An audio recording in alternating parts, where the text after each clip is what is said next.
Chapter 1. The Troubles Begin Sector. Commander Gorod was a seasoned veteran, a Koralli warrior who had fought in more campaigns than he cared to remember. His scaled armor bore the scars of countless battles, each one a testament to his experience and survival. As he stared at the tactical display in the center of the command chamber, he couldn't help but feel a surge of frustration. This campaign should have been simple, another routine operation to expand Koralli control over a strategically valuable system. Yet here they were, 3 centons into the operation, and the third planet in the GC-4 17835 system remained stubbornly outside of Koralli control. The holographic display highlighted the planet in question, its surface dotted with markers representing Koralli and enemy positions. Around the display stood the heads of the intelligence and operations divisions, their postures stiff as they awaited Gorod's response. The air in the command chamber was thick with tension, amplified by the rhythmic hum of the ship's systems and the occasional flicker of the tactical display. "Let's review, shall we?" Gorod's voice was low and measured, but there was an unmistakable edge to it. His slit-pupiled eyes fixed on the intelligence chief, who visibly tensed under the scrutiny. 3 centons ago, you said this planet," he pointed a clawed finger at the planet's glowing representation, "was a colony planet held by the Seron. A simple annexation, you said. And yet, here we are, still fighting for control." Gorod flipped through his data pad, reviewing the original intelligence estimate with a critical eye. According to this, there were supposed to be approximately 1,200 to 2,000 Seron citizens on the planet, likely from the agrarian caste. Hardly a challenge for our forces, wouldn't you say? The intelligence chief, a wiry Koralli with a crest of dark scales, cleared his throat before responding. "Yes, Commander. At the time, that was the official estimate from Central Command's intelligence section. The information was based on data gathered from semi-orbital passes by 3 automated probes. The most recent pass was 9 centons ago. The pass prior to that was 11 centons ago, and the one before that was 13 centons ago. Imagery from all 3 passes showed the current area of operations. There was no indication of a human presence or any other presence aside from the Seron settlement." The intelligence chief paused, choosing his next words carefully. "Obviously, the humans arrived, settled, and deployed all of the structures we can observe in 9 centons or less." Gorod's irritation flared, but he kept it in check. He leaned back in his command chair, his gaze never leaving the intelligence chief. "Fine. Then tell me, what do we know about these humans?" The intelligence chief straightened, tapping a few commands into his own data pad to bring up the relevant information on the display. "Commander, all we know about them is what we've observed on the ground. They are a bipedal, hairless species, likely on a simian evolutionary path. They are obviously spacefaring with interstellar and colonization capabilities, which implies faster-than-light travel and the associated technologies such as energy shields, directed energy weapons, and artificial gravity." Gorod's interest was piqued despite himself. "Go on." The intelligence chief continued, his voice more confident now that he was on familiar ground. "Their biology appears to be compatible with the environment, but that isn't particularly noteworthy since this is a relatively benign planet. Like the Seron, these humans seem to have a caste-based society. However, it appears that their caste system is less rigid. We have observed what we believe to be agrarian caste humans performing work in what is clearly a merchant caste establishment. It is possible this is some form of indentured servitude, but we do not observe any of the other social markers that would indicate indentured service as a societal norm." The intelligence chief paused for a moment, as if to collect his thoughts. Given their apparent simian evolutionary path, we would expect them to exhibit high physical strength and durability at the individual level. Typically, an evolutionary path that favors such traits would come at the expense of intelligence, but their technology indicates otherwise. They were able to deploy a complete village in less than 9 centons, something that even we would struggle to accomplish.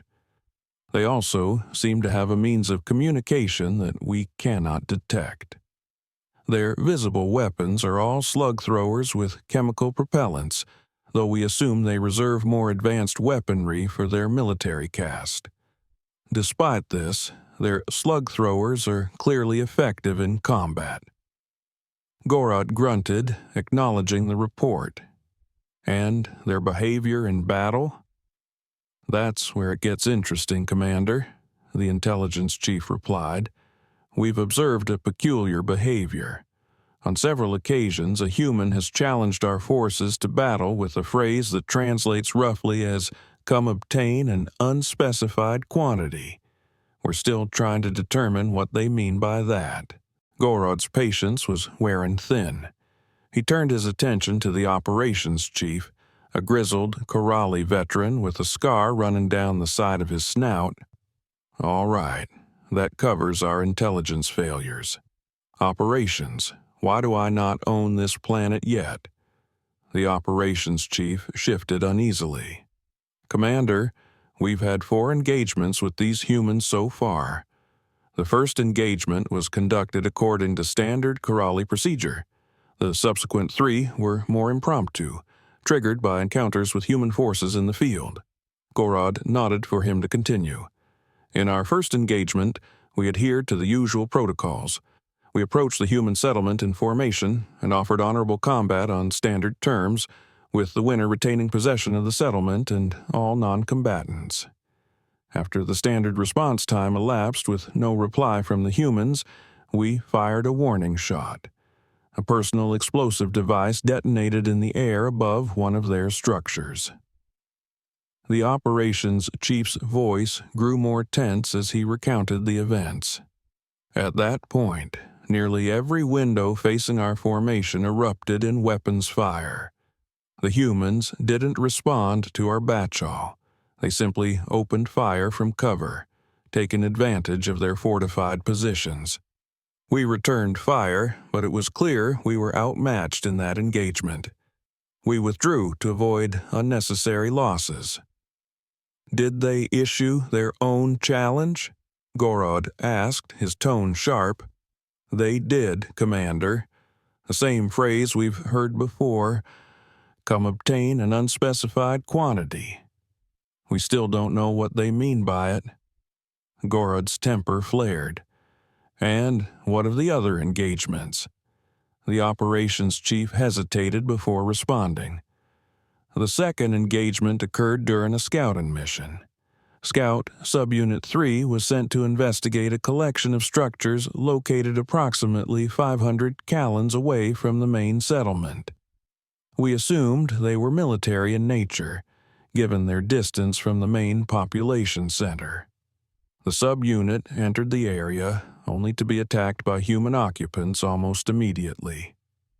The operations chief grimaced as he continued. The first human they encountered was small and unarmed, posing little threat.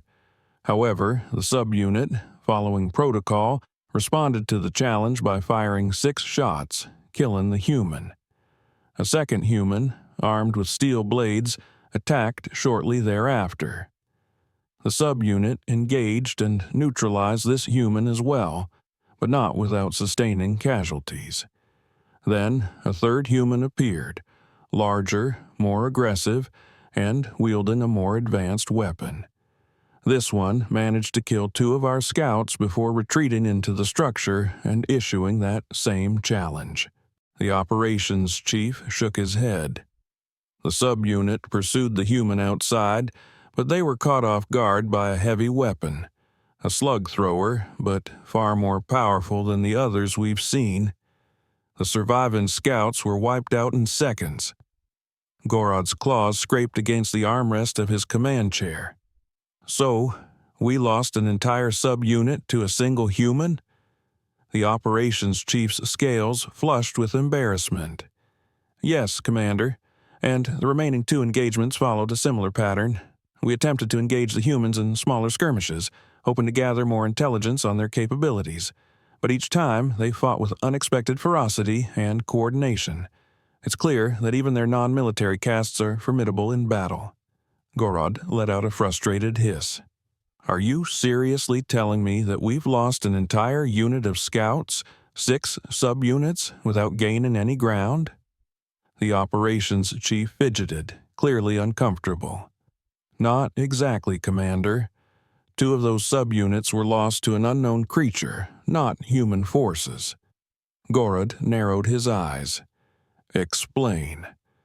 The operations chief took a deep breath before continuing. "In both cases, the subunits were conducting routine patrols in the forested areas surrounding the human settlement. They reported encountering a large, unidentified life form, possibly a wild animal native to the planet. In the first incident, the creature surprised the subunit, crushing them to death before they could even react. Their bodies were found clustered together, flattened by the force of the attack." Gorod's expression darkened. "And the second incident?" "The second subunit managed to put up a fight," the operations chief replied.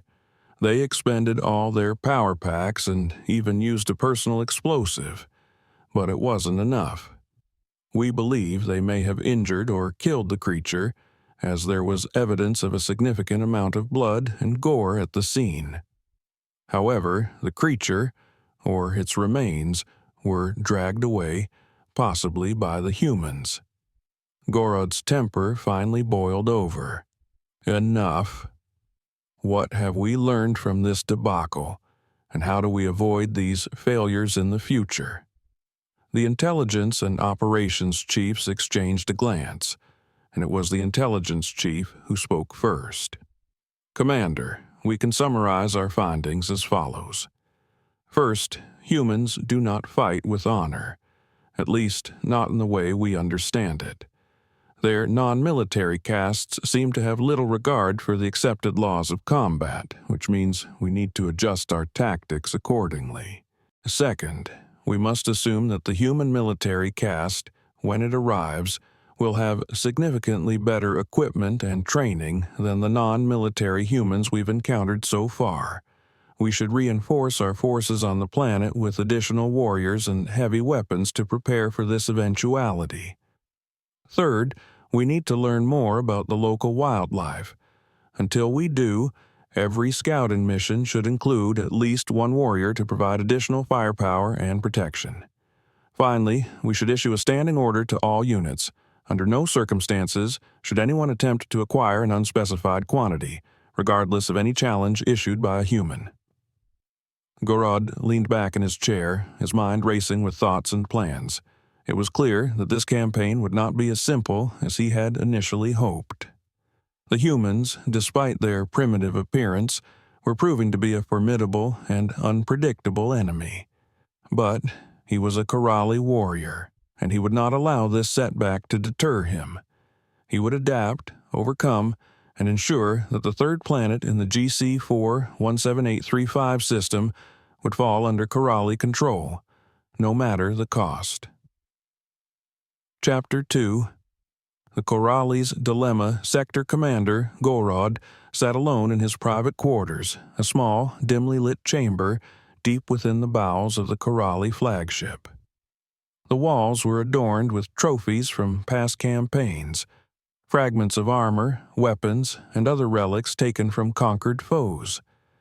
They were reminders of his long and storied career, each one representing a victory hard won through strength, cunning, and a deep understanding of his enemies.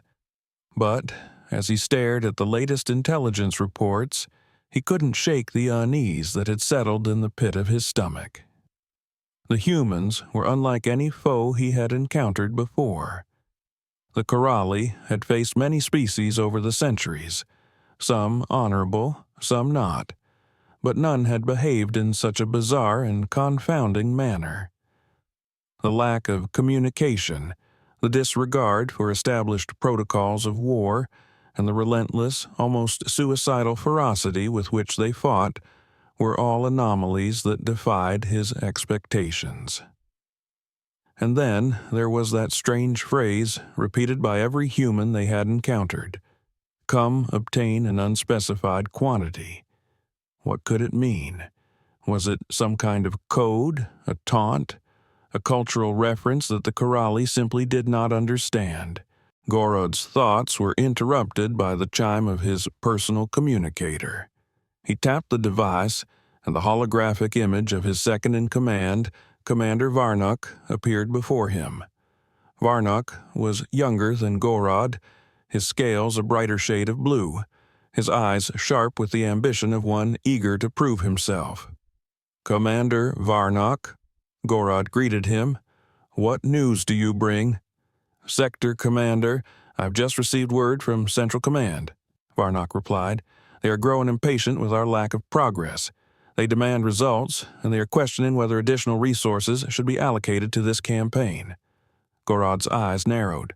"So, they're considering abandoning the operation? That would be a grave mistake. The planet holds too much strategic value." Varnock nodded. "Agreed, Commander, but Central Command is concerned about the growing cost in resources and lives. They have ordered us to secure the planet within the next 2 centons or withdraw." Gorod clenched his fists, his claws digging into his palms. "Withdraw? Never. We will secure this planet no matter the cost." Varnock hesitated for a moment before speaking again.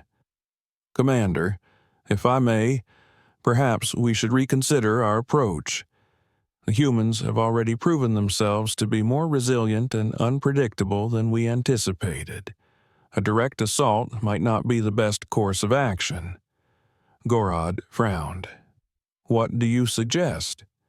"Perhaps we should attempt to capture a human alive," Varnock proposed.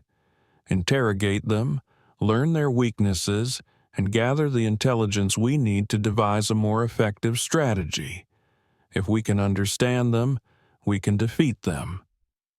Gorod considered this for a moment. It was a sound plan, one that could provide the insights they so desperately needed. But it was also risky. The humans were dangerous, and there was no telling how they would react to being captured. Still, it was a risk they might have to take. "Very well, Varnock," Gorod said at last.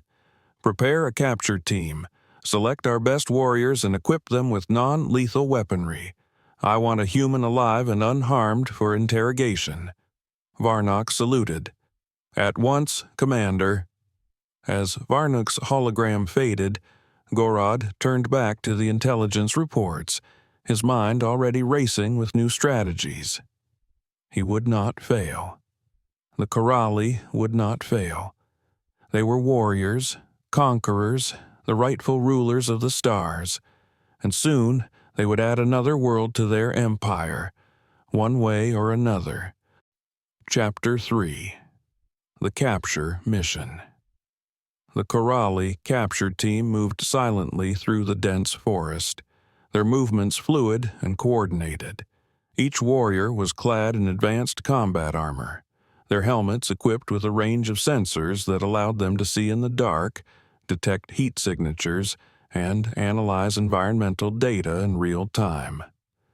They were the elite of the Koralli military, handpicked by Commander Varnock for their skill, discipline, and loyalty. Their mission was clear: capture a human alive and return them to the flagship for interrogation. The team leader, Warrior Kroll, led the way, his eyes scanning the surroundings for any sign of movement.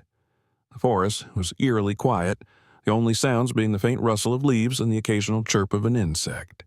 It was a stark contrast to the chaotic battlefields where Kroll had earned his reputation, but he knew better than to let his guard down.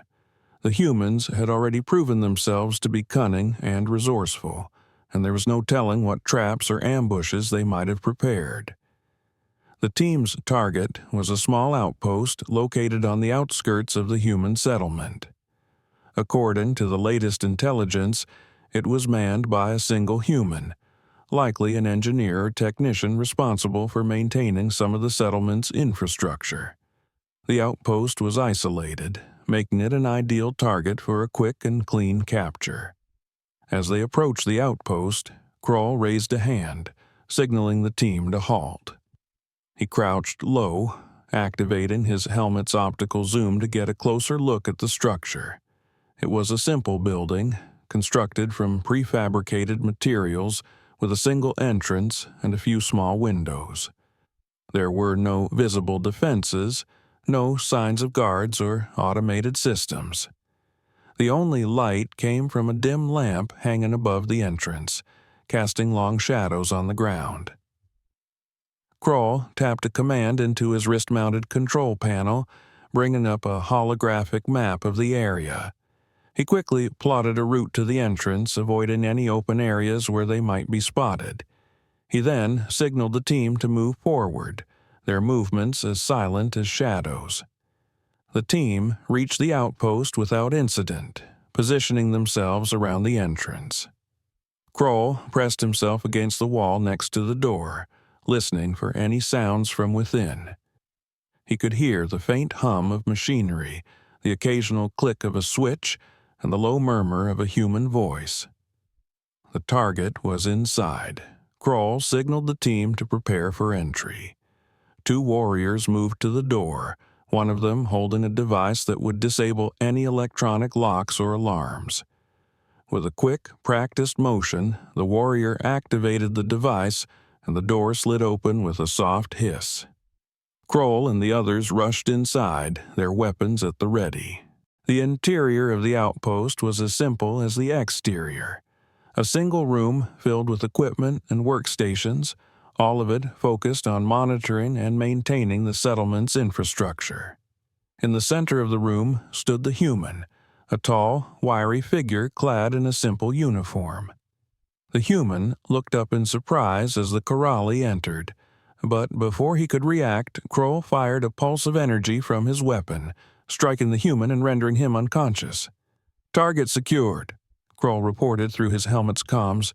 "Prepare for extraction."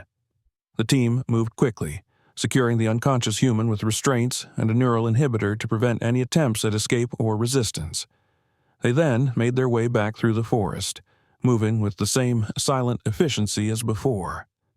Kroll remained vigilant, scanning the surroundings for any signs of pursuit, but the night remained quiet and still. The mission had gone exactly as planned. Chapter 4. Interrogation. The interrogation chamber aboard the Koralli flagship was a cold, sterile room designed for one purpose: extracting information from unwilling subjects. The walls were lined with a variety of instruments, each one designed to inflict pain, disorientation, or psychological distress. In the center of the room was a single chair, surrounded by a complex array of scanners and monitors. It was here that the captured human now sat, restrained and still unconscious. Sector Commander Gorod stood in the observation room adjacent to the chamber, watching through a one-way window as the human began to stir. Beside him was the interrogation specialist, a Koralli warrior who had spent decades perfecting the art of breaking prisoners. The specialist's eyes gleamed with anticipation as he prepared his tools, eager to begin his work. "Remember," Gorod said, his voice stern, "we need this human alive and coherent. We cannot afford to lose any more time." The specialist nodded. "Of course, Commander. I will be gentle. At first." The human slowly regained consciousness, blinking in confusion as he took in his surroundings. His eyes widened as he realized the situation he was in, and he began to struggle against his restraints. The specialist approached him, his expression cold and calculating. "Welcome," the specialist said in a voice that was both calm and menacing. "You are aboard a Koralli warship. You will answer our questions, and you will answer them truthfully. If you do not, you will suffer." The human glared at the specialist, his jaw clenched in defiance. "I won't tell you anything," he spat. "You can do whatever you want to me, but I won't betray my people." The specialist smiled faintly. "We shall see." The interrogation began with a series of basic questions: name, rank, purpose of the settlement. But the human remained stubbornly silent. The specialist responded with increasing levels of discomfort, using a combination of physical pain and psychological manipulation to wear down the human's resistance. But, despite his best efforts, the human refused to break. Gorod watched the proceedings with growing frustration. This was not how he had envisioned the interrogation going. He had expected the human to be weak, easily intimidated, and eager to cooperate. Instead, the prisoner was proven to be as stubborn and resilient as the rest of his kind. As the interrogation dragged on, Gorod began to reconsider his approach. The traditional methods were not working, and time was running out. He needed answers, but brute force was clearly not the way to get them. "Enough," Gorod said at last, stepping into the chamber. The specialist looked at him in surprise, but quickly stepped back, allowing the commander to take his place. The human looked up at Gorod, his eyes filled with a mix of pain and defiance. "What do you want?" he asked through gritted teeth. Gorod studied the human for a moment, then spoke in a calm, measured tone. "I want to understand you," he said. "Your people have defied us at every turn. You fight with a ferocity and disregard for the rules of war that I have never seen before. I want to know why.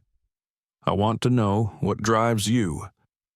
The human frowned, clearly taken aback by the question. For a moment, he seemed to consider his response, then he spoke. "You've invaded our home, threatened our people, and expect us to just roll over and let you take what you want? We fight because we have to, because we won't let anyone, human or alien, take away our freedom." Gorod's eyes narrowed. "Freedom? Is that what you call it? You are outnumbered, outgunned, and outmatched. Surrender would be the logical choice." The human shook his head. "Logic has nothing to do with it. We fight because it's who we are, because we won't give up, no matter the odds. That's what it means to be human." Gorod fell silent, contemplating the human's words. There was something in them that resonated with him, something that made him question the assumptions he had held about this species.